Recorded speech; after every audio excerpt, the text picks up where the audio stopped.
मेष राशि वाले काम और कारोबार के प्रति समर्पित हैं और ये समर्पण इस वजह से भी बढ़ रहा है क्योंकि लोग आपको कुछ बेहतर करने की प्रेरणा दे रहे हैं। अपनों के साथ और सहयोग से जिंदगी में बहुत कुछ हासिल किया जा सकता है। क्या करना चाहिए इस समय में? कामकाज की स्थिति मजबूत है पर पैसे की स्थिति में उतार चढ़ाव है, जिसका असर कामकाज पर भी है क्योंकि काम में ज़्यादा पैसा लगाने की ज़रूरत पड़ सकती है।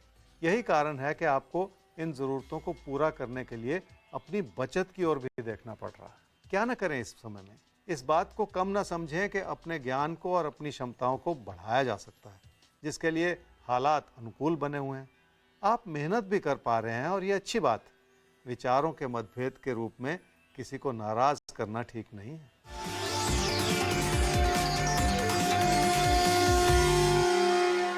काम और कारोबार को बढ़ाने के लिए कई तरह के विकल्प हो सकते हैं आपके मन में, पर अभी फिलहाल रुक जाने की ज़रूरत है। थोड़ा सा इंतज़ार कर लेंगे तो हालात को पूरी तरह से समझने में आपको मदद मिलेगी। पढ़ाई में मन लग रहा है और आप केंद्रित हैं। मेहनत भी नज़र आ रही है और मेहनत के अच्छे नतीजे भी प्राप्त हो सकते हैं। जिंदगी के विभिन्न पहलुओं को समझते हुए फैसला करने से लाभ हो सकता है।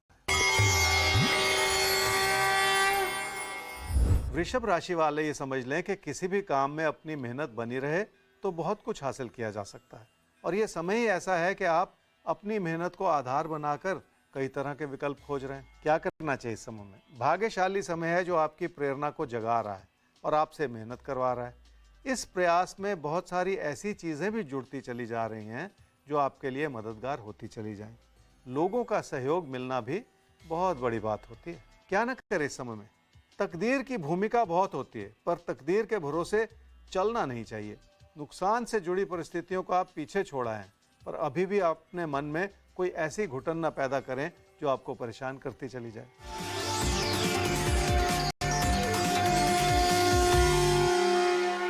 काम और कारोबार की स्थिति इसलिए अच्छी है क्योंकि आपकी मेहनत उसमें लगी हुई है। आपने अपनों से विचार करके ही बहुत सारे अच्छे फैसले भी किए हैं, जिसका फल भी आपको ज़रूर मिलेगा।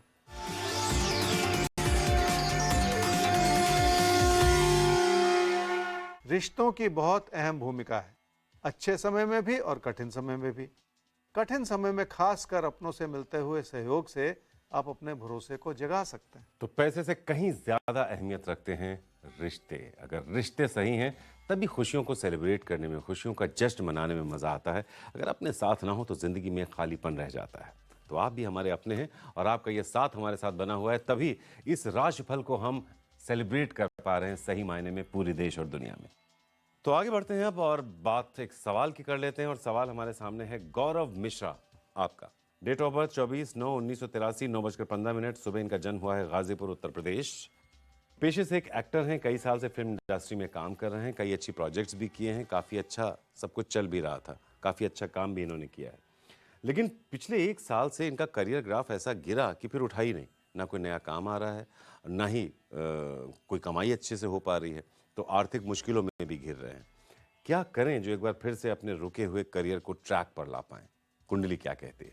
गौरव, आपकी कुंडली है जी तुला लगन की और मीन राशि की। आपकी महादशा चल रही है जी चंद्रमा की और अंतर्दशा चल रही है बृहस्पति की फरवरी 2023 तक। आपने कहा कि आप एक एक्टर हैं, बहुत अच्छा काम भी किया पहले, और आपने कहा कि 1 साल से कोई काम नहीं है, बहुत परेशानियां हैं। देखिए, आपकी कुंडली ये दर्शाती है कि लगभग सितंबर-अक्टूबर 2021 से आपके कामकाज में कमी आई, आपकी मुश्किलें बढ़ी और अब बहुत जल्द एक समय आ रहा है फरवरी-मार्च 2023 से, जब फिर से परिस्थितियां बदलेंगी और आपके लिए अनुकूल परिस्थितियां बनेंगी। तो थोड़ा सा भरोसा बनाए रखने की ज़रूरत है, अपने आत्मविश्वास को भी बढ़ाने की ज़रूरत है। ये जो भरोसा होता है यही ज़िंदगी में बहुत काम कर जाता है। अगर मन ही आपका परेशान रहे तो कुछ भी हासिल नहीं हो पाता।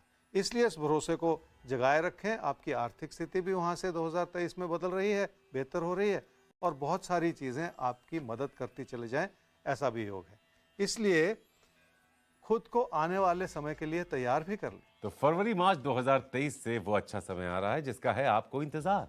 तो बस बहुत कम समय बचा है, अपनी तैयारी शुरू कर दीजिए और फिर से आपकी गाड़ी न सिर्फ ट्रैक पर आएगी, आपको अच्छे मौके भी मिलेंगे। तो अब इंतजार की घड़ियां समाप्त हैं। हमारे साथ जुड़े रहिए, हम आपको हर रोज आपकी प्लानिंग भी बेहतर करके देते रहेंगे कि कैसे आप अच्छे समय के लिए तैयार रहें। हम भी तैयार हैं अब अगले सवाल के लिए। अगला सवाल धर्मेंद्र कुमार शर्मा अपने बेटे वैभव के लिए पूछ रहे हैं। 5 मई 2006 5:35 सुबह उज्जैन में हुआ है जन्म, और आपका सवाल गुरुजी से है अपने बेटे के भविष्य को लेकर। उनकी पढ़ाई लिखाई खेलकूद में तो उनका मन लगता है, लेकिन जानना ये चाह रहे हैं कि बेटे को किस लाइन में भेजा जाए, क्योंकि अभी भी इनके बेटे का कोई टारगेट नहीं है ज़िंदगी में कि ये करना है या ये पाना है। तो जानना चाहते हैं कि इनकी कुंडली कैसी है और इन्हें किस फील्ड में आगे जाना चाहिए, ताकि ये भी समझें उस बात को और अपने बेटे को उस फील्ड की तरफ मोटिवेट करें, प्रेरित करें। धर्मेंद्र जी, आपने अपने बेटे वैभव के बारे में पूछा। वैभव की कुंडली है जी मेष लगन की और कर्क राशि की। उसकी महादशा चल रही है जी केतु की, और अंतर्दशा चल रही है शुक्र की फरवरी 2023 तक। आपने कहा कि आपका बेटा वैभव पढ़ाई लिखाई में भी अच्छा है और खेलकूद में तो और भी अच्छा है, तो क्या सब्जेक्ट्स लेने चाहिए, किस तरह की लाइन आगे चल के चुननी चाहिए? देखिए, मैं ये समझता हूँ 16 साल की अभी उसकी उम्र है, तो 11th-12th में उसको साइंस नॉन मेडिकल सब्जेक्ट्स के साथ आगे बढ़ना चाहिए। ये पहली अच्छी बात नज़र आ रही है। हो सकता है कॉलेज में जाके वो अपने सब्जेक्ट्स बदले, लेकिन कोई चिंता की बात नहीं है। उस वक्त वो बिजनेस स्टडीज़ या डाटा साइंस की तरफ जा सकता है। ये अच्छा एक योग होगा उनके लिए। बाकी जहाँ तक खेल की बात कही है, उसको भी साथ में चलाए, लेकिन जो लाइन है, जो पढ़ाई की दिशा है, वो इस रूप से कुंडली के हिसाब से आपको बनानी होगी, कोशिश करनी होगी। वैसे परिस्थितियाँ जब बदलती हैं तो मन में कई तरह के विचार आते हैं, लेकिन कुंडली का एक इशारा ये हो सकता है कि इन सब्जेक्ट्स के साथ आगे बढ़ना चाहिए। तो आगे बिजनेस स्टडीज, डेटा साइंस, ये अच्छी फील्ड हैं जो भविष्य में उनके लिए अच्छी रह सकती हैं। कुछ चेंजेस आ सकते हैं, उनके साथ आपको भी दिखाई दे जाएगा कि वो क्या करना चाहता है। जो आपको बताया गया है उस हिसाब से अगर आप प्लानिंग करें, वो एक अच्छे भविष्य की तरफ बढ़ रहा है। हम भी आगे बढ़ रहे हैं अगली राशि की तरफ, और अगली राशि है मिथुन और कर्क। तो आइए आपके लिए देख लेते हैं कैसा है आज का दिन आपके लिए, और कहाँ कहाँ कौन कौन सी वो बातें हैं जिनको खास तौर पर आपको अपने ध्यान में रखना है। मिथुन राशि वाले किसी भी तरह का खतरा मोल लेकर अपने पैसे को फंसाते चले जा रहे हैं, और ये ठीक नहीं है। यही कारण है कि ये समय नुकसान भरा बना हुआ है, जिस ओर ध्यान देना होगा। जल्दबाजी में किए गए फैसले हानिकारक हो सकते हैं। क्या करना चाहिए इस समय में? धैर्य रखना होगा और किसी भी बड़े फैसले को स्थगित कर देना होगा। उन रुकावटों को समझने की कोशिश करें जो बार बार उभरती चली जा रही हैं। क्या ना करें इस समय में? ना तो उधार लें और ना ही अपने पैसे को किसी खतरे में डालें। किसी भी तरह के असमंजस में लिए गए फैसले भी आपकी मुश्किलों का कारण बन सकते हैं, इसलिए ऐसा कुछ न करें जो आपकी परेशानियों को ही बढ़ाता चला जाए। पढ़ाई में आपकी मेहनत और आपकी लगन नजर आ रही है। छुटपुट चिंताएं हैं और वो बहुत स्वाभाविक सी बात, पर रुकावटों की वजह से अपने मन को उचाट करते चले जाना ठीक नहीं।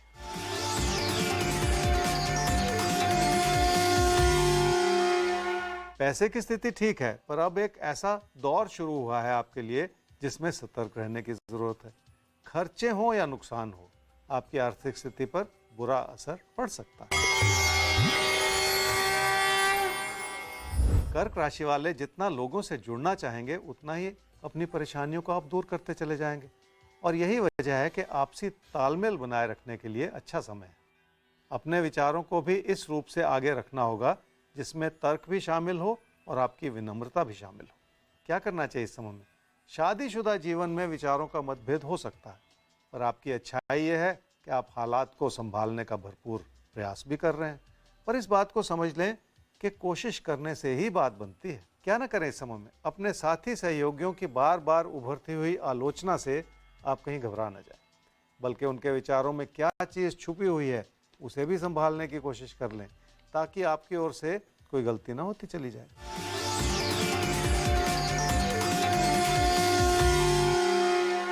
काम और कारोबार से जुड़े हालात संभले हुए हैं और लाभ से जुड़ी परिस्थितियां बेहतर हुई हैं।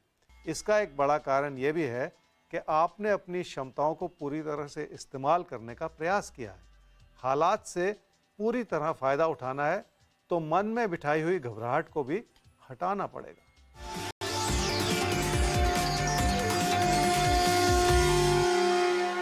घर परिवार में बहुत सारे रिश्ते ऐसे हैं जो आपका समर्थन कर रहे हैं, पर आपके जीवन साथी से मतभेद बने रह सकते हैं। अगर कोई बात आपको बहुत सख्त लहजे में कही जा रही है तो उसके पीछे भी कोई ना कोई कारण हो सकता है। अगर आप उन कारणों को समझेंगे तो हालात को संभालने में मदद ज़रूर मिलेगी। तो कई